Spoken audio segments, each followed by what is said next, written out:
Angioplasty होने के बाद बेटर हेल्थ के लिए क्या करना चाहिए? नमस्कार, मैं डॉक्टर रोहित माधव साने, माधवबाग आयुर्वेदिक हृदय रोग निवारण केंद्र, इसका संचालक। कई बार हमारी एंजियोप्लास्टी हो जाती है और एंजियोप्लास्टी होने के बाद हमको हमारे हार्ट के खून की नलियों में कई सारे स्टेंट डले हुए होते हैं। अब ये सवाल दिमाग में हमेशा अटका हुआ रहता है, इस स्टेंट का क्या होगा और स्टेंट को फिर से मुझे कभी एंजियोप्लास्टी नहीं करवानी पड़नी चाहिए, इसके लिए मैंने शरीर की क्या अच्छी तरह से केयर लेनी है, ये हमेशा अपने दिमाग में सवाल होते हैं। तो आइए आज वो 3 मेजर चीज़ें समझ लेती है जो अच्छी तरह से अगर आपने कर दिए तो फिर से एंजियोप्लास्टी की जरूरत आपको नहीं पड़ने वाली। तो सबसे पहली चीज मतलब आपका डाइट। अगर हमारी एंजियोप्लास्टी हो चुकी है, अगर हमारा स्टेंट अंदर लगा हुआ है, तो ये स्टेंट में फिर से इंस्टेंट रीस्टेनोसिस मतलब इसी स्टेंट में फिर से ब्लॉकेजेस निर्माण हो सकते हैं। ऐसी प्रक्रिया, ऐसा रोग अंदर निर्माण होते रहता है। तो अगर इस रोग को आपको रोकना है, स्टेंट में अगर आपको फिर से ब्लॉकेजेस आने देने नहीं है, तो आपको अच्छे डाइट के साथ ही आगे की जिंदगी बसर करनी होगी। अब ये अच्छा डाइट मतलब क्या? तो 4 चीजें आपके लिए सबसे इंपॉर्टेंट होती है जो आपको टालनी है आपके खाने में।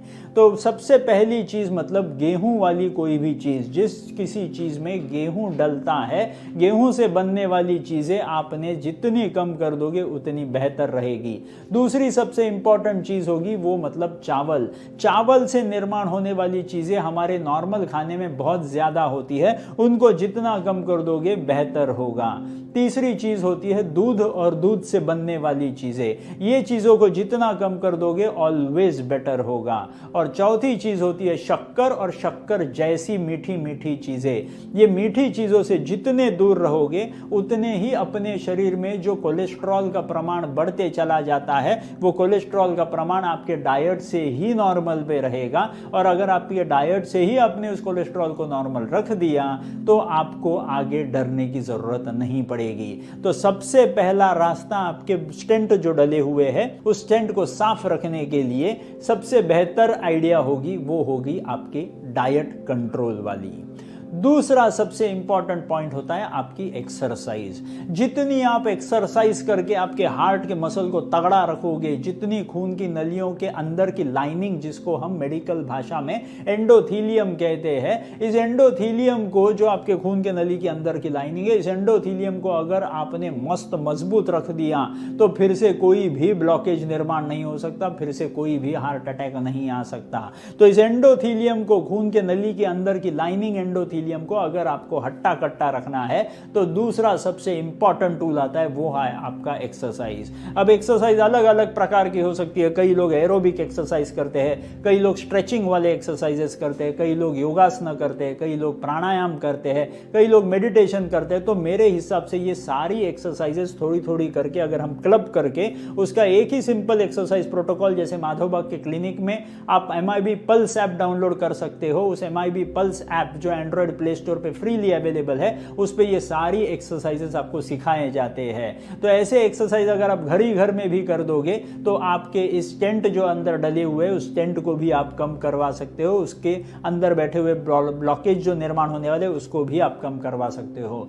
उसी की तरह ये 2 जैसे स्टेप्स हो गए। तो तीसरा सबसे इंपॉर्टेंट स्टेप, अगर स्टेंट डलवाने के बाद भी अगर हमको चलते वक्त, सीढ़ियां चढ़ते वक्त, दौड़ते वक्त अगर हांफना पड़ता है, दम लगता है, अगर अपने सीने में दर्द अभी भी कंटिन्यूड है, तो आपको ये तीसरा स्टेप बहुत जरूरी है और वो है आपका पंचकर्म।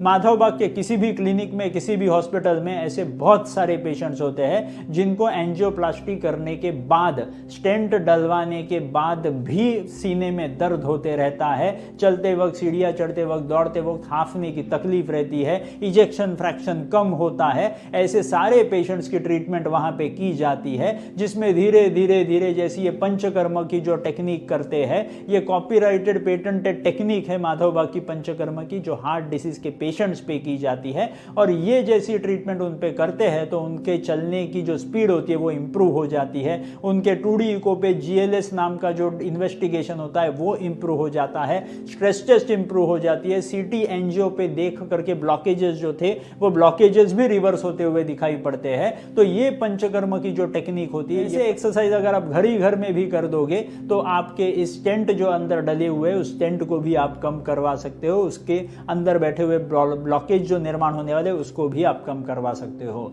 उसी की तरह ये दो जैसे स्टेप्स हो गए। तो तीसरा सबसे इंपॉर्टेंट स्टेप, अगर स्टेंट डलवाने के बाद भी अगर हमको चलते वक्त, सीढ़ियां चढ़ते वक्त, दौड़ते वक्त अगर हांफना पड़ता है, दम लगता है, अगर अपने सीने में दर्द अभी भी कंटिन्यूड है, तो आपको ये तीसरा स्टेप बहुत जरूरी है और वो है आपका पंचकर्म।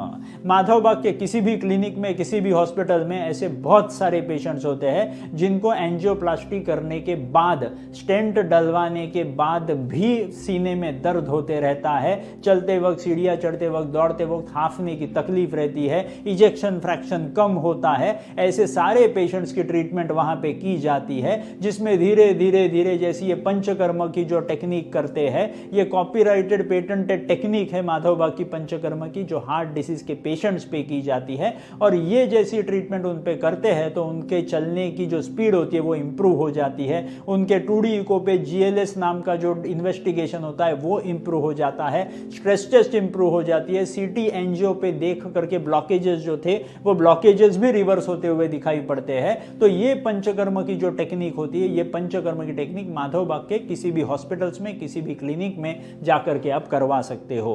तो अगर अपने शरीर में, हार्ट में अगर एंजियोप्लास्टी हो चुकी है और एंजियोप्लास्टी के बाद अपने शरीर में स्टेंट डले हुए उस खून के नली के अंदर हार्ट के, तो उसके ऊपर आपने ये 3 चीजें इंपॉर्टेंटली करनी है। सबसे पहला diet control, second is going to be exercise, और तीसरी अगर जरूरत पड़ती है तो पंचकर्म।